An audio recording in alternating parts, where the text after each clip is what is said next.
Les ondes de Limo. Osez la curiosité pour votre bien. Anne-Sandrine Di Girolamo.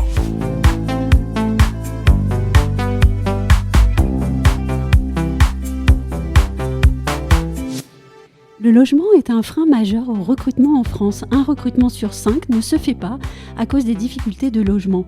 Pour répondre à cet enjeu, INLI, filiale d'Action Logement, s'est réorganisée à l'échelle nationale avec une ambition claire: accélérer la production de logements répondant aux besoins des entreprises, des bassins d'emploi et des territoires, et produire du logement à prix maîtrisé pour répondre à la demande en logement des salariés et des jeunes actifs non éligibles au logement social. Pour échanger avec nous sur cette stratégie renouvelée de INLI, j'ai le plaisir de recevoir aujourd'hui Éric Balsi, directeur général d'INLI. Bonjour Éric Balsi. Bonjour Anne-Sandrine. INLI a finalisé il y a quelques mois maintenant un regroupement très intéressant de ces 4 filiales régionales qui sont désormais rattachées à INLI Île-de-France. INLI devient donc un acteur national du logement à prix maîtrisé, c'est comme ça qu'on peut dire les choses ? Complètement. Oui. Le groupe Action Logement avait en fait 5 filiales spécialisées dans les différentes grandes régions en France. Et ça méritait quand même d'avoir une cohérence d'ensemble, une politique commune, des investissements aussi en cohérence avec la stratégie du groupe Action Logement. Donc le groupe a décidé d'avoir véritablement un segment stratégique sur le logement à prix maîtrisé, puisque le groupe est d'abord spécialisé dans le logement social. Il y a plus d'1,1 million de logements sociaux dans Action Logement. Et puis vous avez le groupe INLI, regroupé, qui va totaliser plutôt de l'ordre de 80 000 logements. Mais c'est normal, puisqu'en fait, ça ne s'adresse pas à la population des demandeurs de logements sociaux, mais à tous ceux qui ne sont pas éligibles au logement social. Et que représente donc aujourd'hui INLI sur le marché du logement à prix maîtrisé ? Je veux dire en termes de patrimoine, de puissance d'investissement. On est évidemment important en taille, puisque INLI, c'est 80 000 logements, c'est pas neutre, c'est 4 000 nouveaux logements produits chaque année. En tout cas, c'est l'ambition qu'on a et c'est un objectif qu'on va atteindre cette année grâce au groupe. Oui. Vous avez 2 grands acteurs qui sont spécialisés dans le logement à prix maîtrisé en France. Vous avez CDC Habitat avec la Caisse des dépôts et vous avez Action Logement avec INLI. Donc, c'est des grands acteurs qui viennent en fait proposer une offre privée à prix maîtrisé. C'est vraiment la différence pour que, comme vous l'avez rappelé en introduction, pour loger les salariés des entreprises et faciliter le lien emploi-logement. Mais maintenant, quelle est la stratégie derrière le regroupement récent ? Alors le regroupement récent, déjà, c'est pour avoir une visibilité, une cohérence d'ensemble dans toute la région. C'est vrai que le groupe veut une présence même là où on n'est pas présent. Dans toutes les régions, vous voulez dire ? Dans toutes les régions, exactement. Donc vous avez en Bretagne, en Normandie, dans les Hauts-de-France, on n'est pas présent du tout. Pays de la Loire aussi. Et donc, on est en train de regarder, là, depuis quelques mois, du côté de Saint-Nazaire, du côté de Nantes, du côté de Rennes, dans le Nord aussi, à Lille, à Dunkerque. On a des choses très concrètes à Saint-Nazaire, qui a une industrie forte, et donc des besoins de recrutement. Mais sauf que l'agglomération de Saint-Nazaire se rend compte qu'il n'y a pas assez d'offres pour la classe moyenne, finalement, les salariés de la classe moyenne, sont souvent les oubliés. Vous avez une offre locative qui en fait ne fait que se réduire à cause d'un manque d'investissement, à cause de l'offre saisonnière aussi qui a un petit peu remplacé l'offre classique.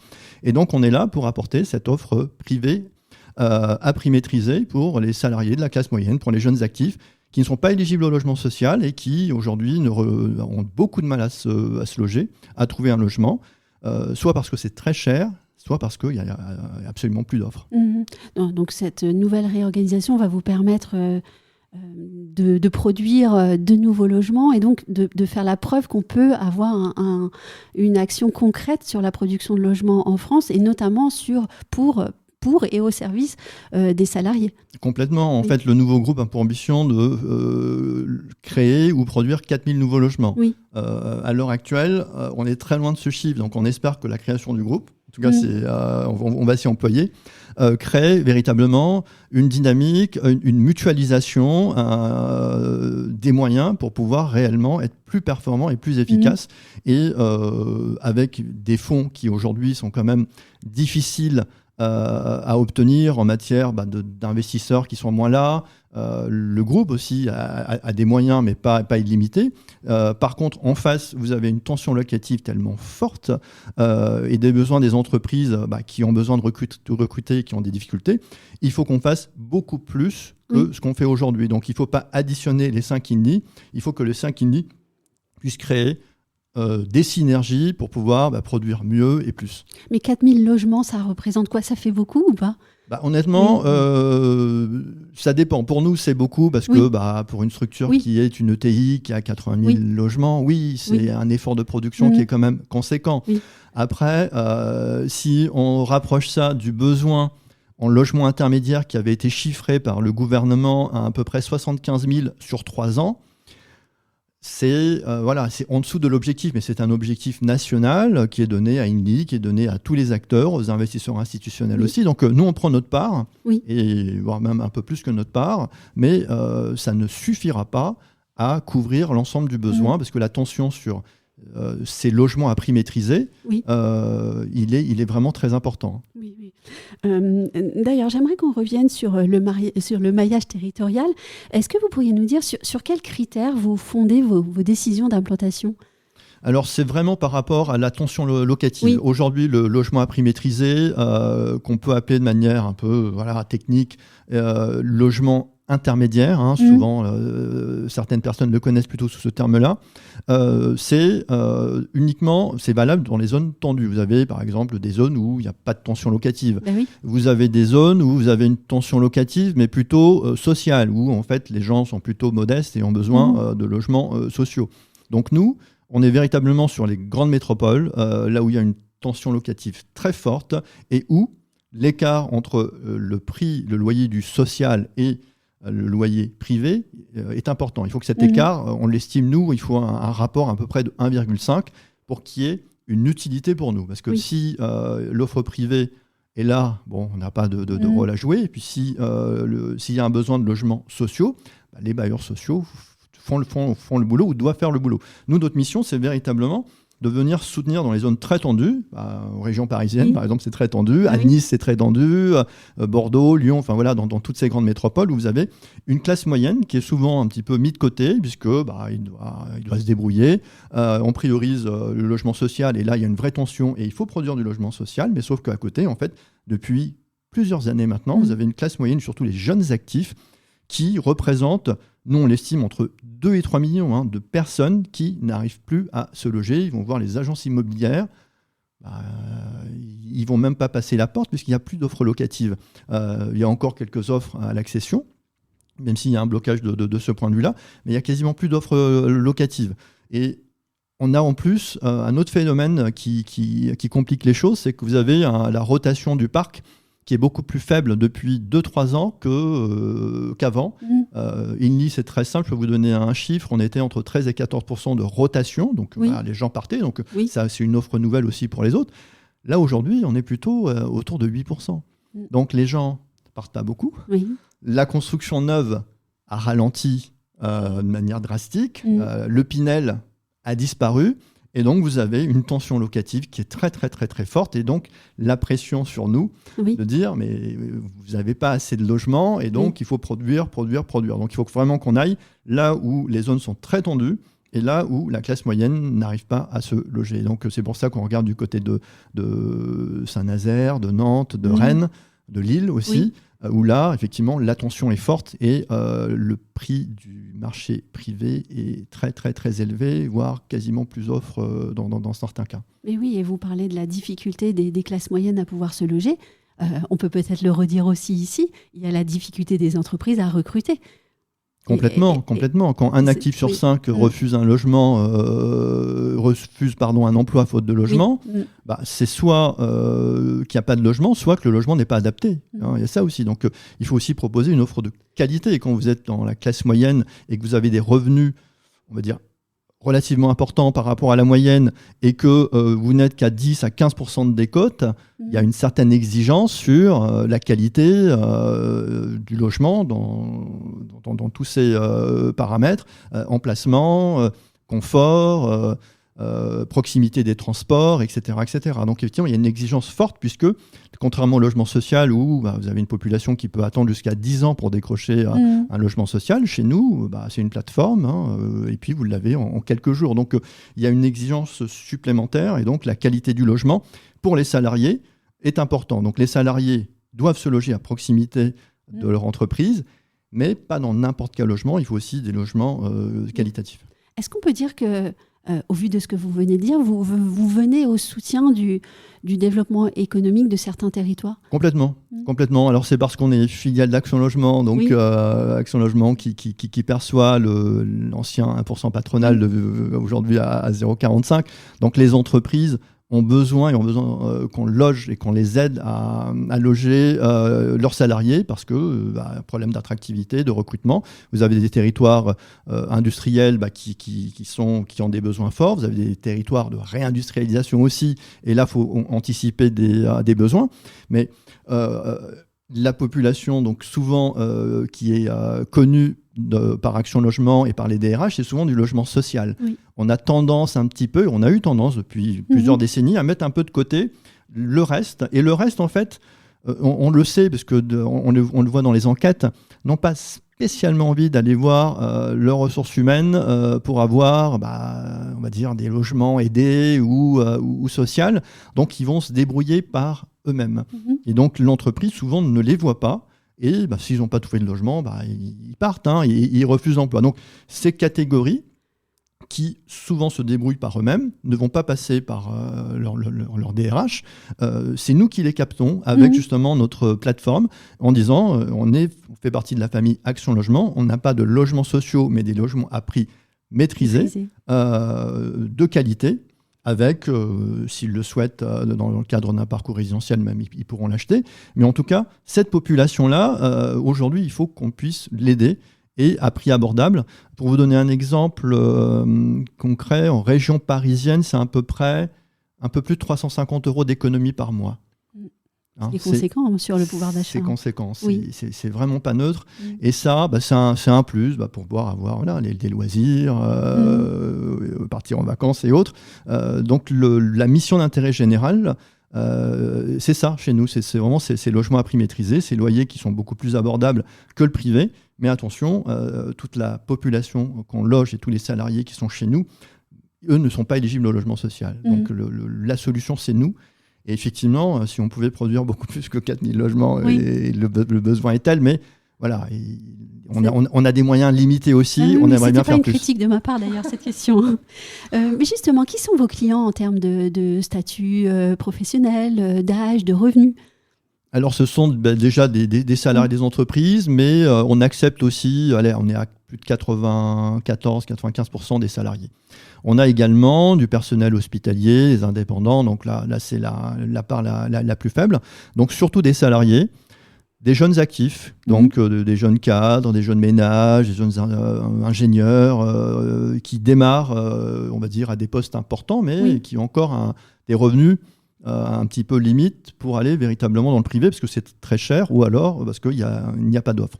Donc ce sont des jeunes, parce que chaque année c'est à peu près 80% qui ont moins de 40 ans. L'âge moyen c'est 34 ans. Vous voyez, vraiment c'est la cible.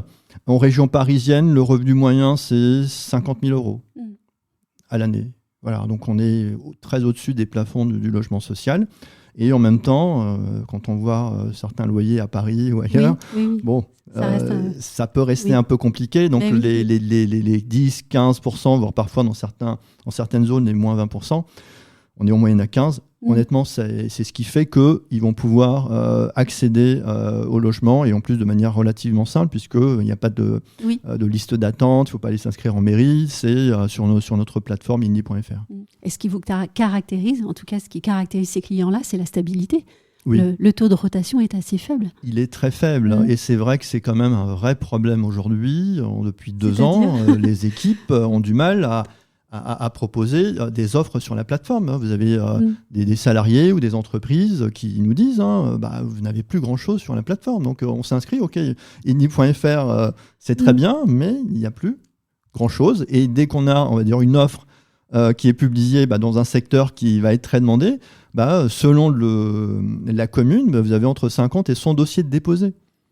Donc là, il va falloir choisir. Donc on a un scoring qui tient compte du revenu, du statut salarié, on va dire du fait qu'il travaille pour une entreprise cotisante ou pas. Enfin, il y a un certain nombre de critères, mais sauf que on a beaucoup en fait de gens qui répondent aux critères. Donc il faut bien sélectionner quelqu'un. Et donc voilà, il y a beaucoup de déceptions de gens qui ont vu le logement, c'est exactement l'endroit, le quartier, exactement ce qu'ils veulent, et qui ne l'ont pas. Donc voilà, c'est ça en fait qui fait que en fait, il nous faut de la rotation pour proposer de l'offre, et puis il faut produire.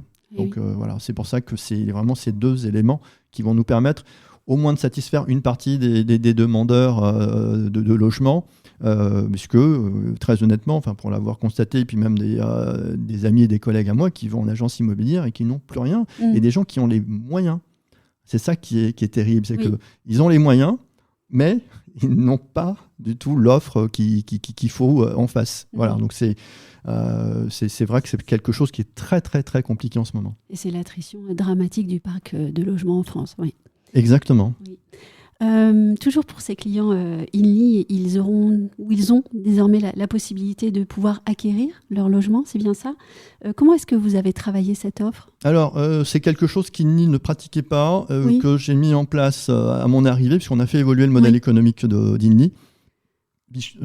INLI est une foncière, donc si on veut produire, il nous faut des fonds propres. Et on s'est rendu compte que les locataires restaient chez nous 7-8 ans en moyenne. Donc ils y sont bien apparemment. Ils y sont bien. Alors, la tension locative explique aussi, je ne trouve pas autre chose. Mais globalement, ils y sont bien.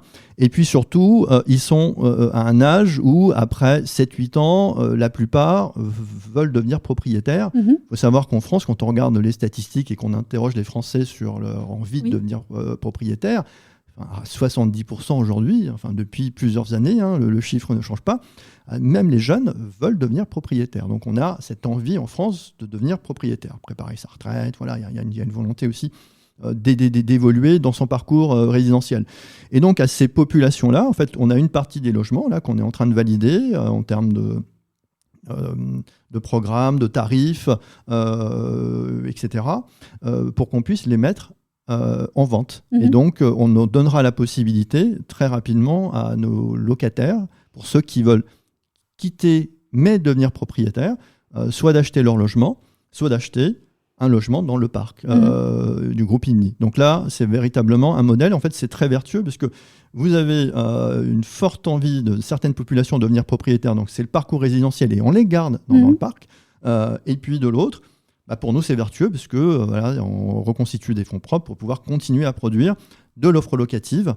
On va garder en moyenne nos logements sur 15 ans et puis on va les vendre. Donc, et on va les vendre avec cette décote de 15%. Voilà, on est toujours dans cette cohérence de dire c'est INLI, c'est le logement à prix maîtrisé. Quand vous venez en location, vous avez moins 15%. Si vous voulez acheter votre logement, vous êtes à moins 15% du prix du marché. Voilà. Est-ce que vous avez constaté chez vos clients locataires un besoin d'être accompagnés sur le chemin de la propriété ? Oui. En fait, on est en train de regarder avec des partenaires bancaires pour des services. Puisqu'en fait, l'accompagnement, c'est surtout le crédit.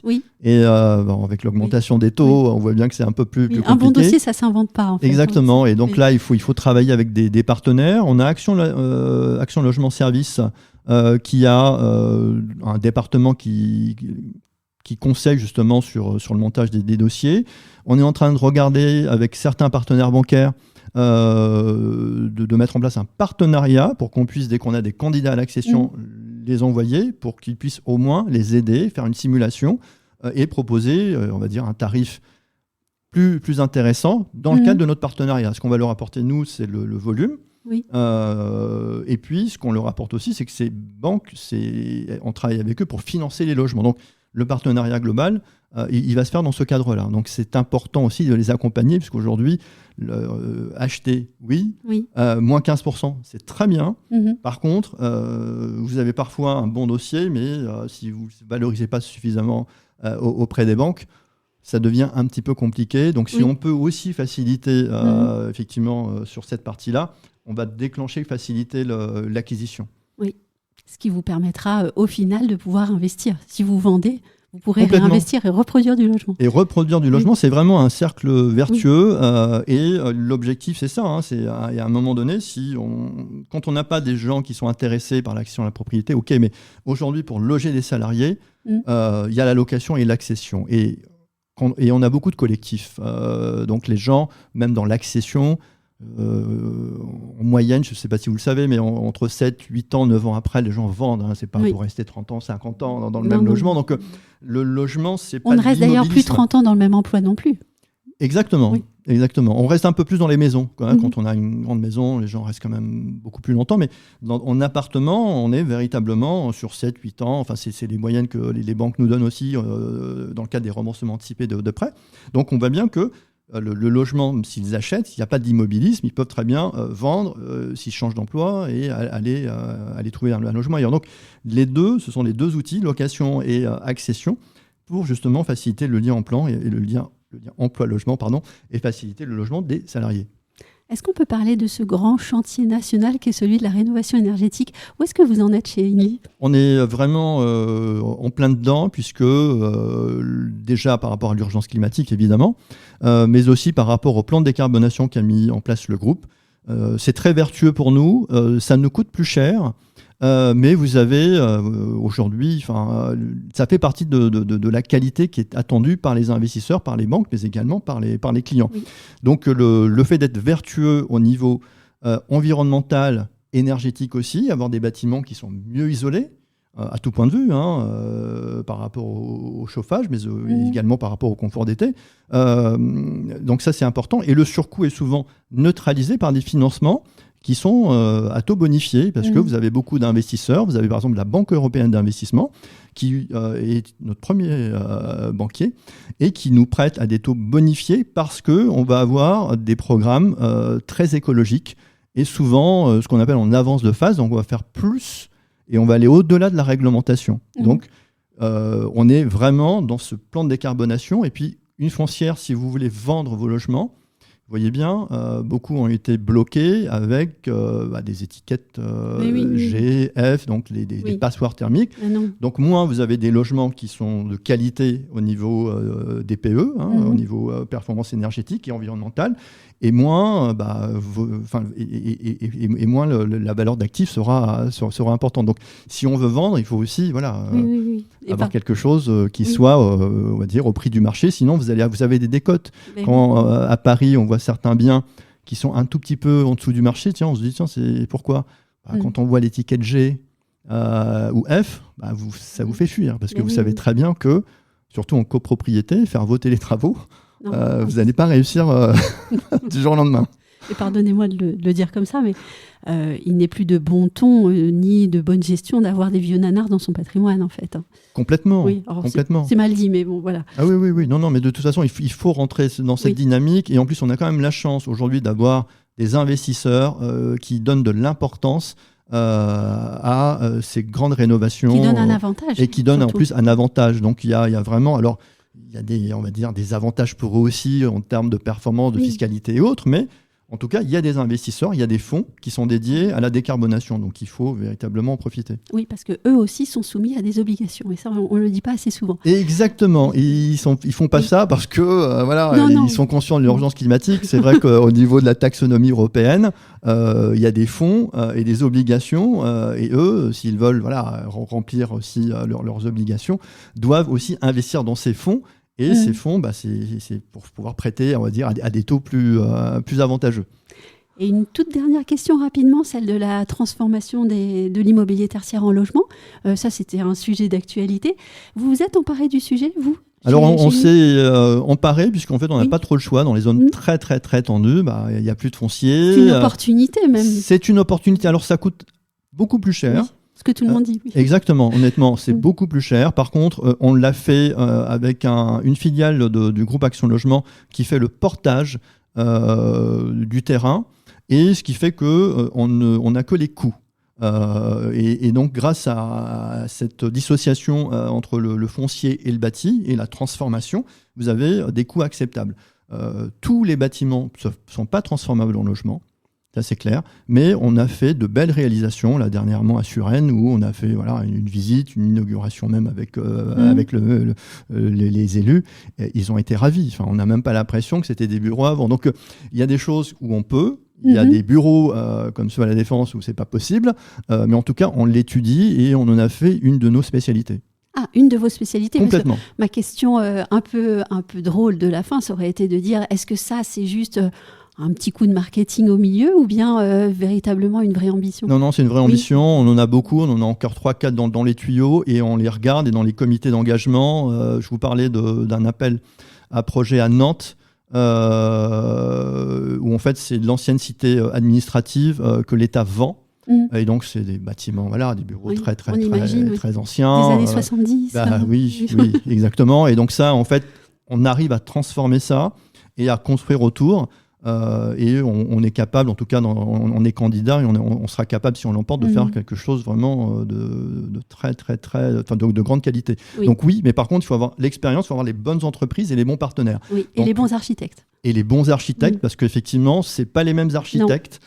Donc c'est là où le fait d'avoir de l'expérience, on sait exactement avec qui travailler sur ce type de dossier.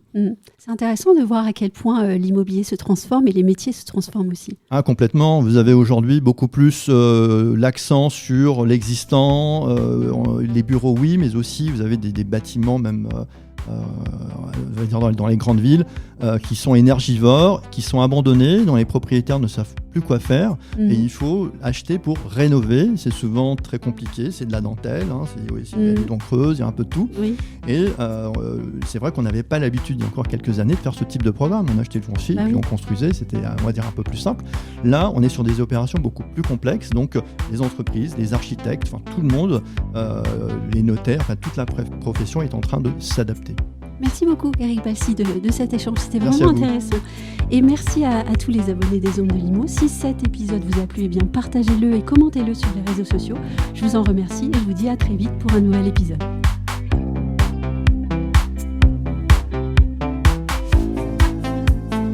Retrouvez les Ondes de l'Immo sur ondedelimo.com, les réseaux sociaux et la newsletter.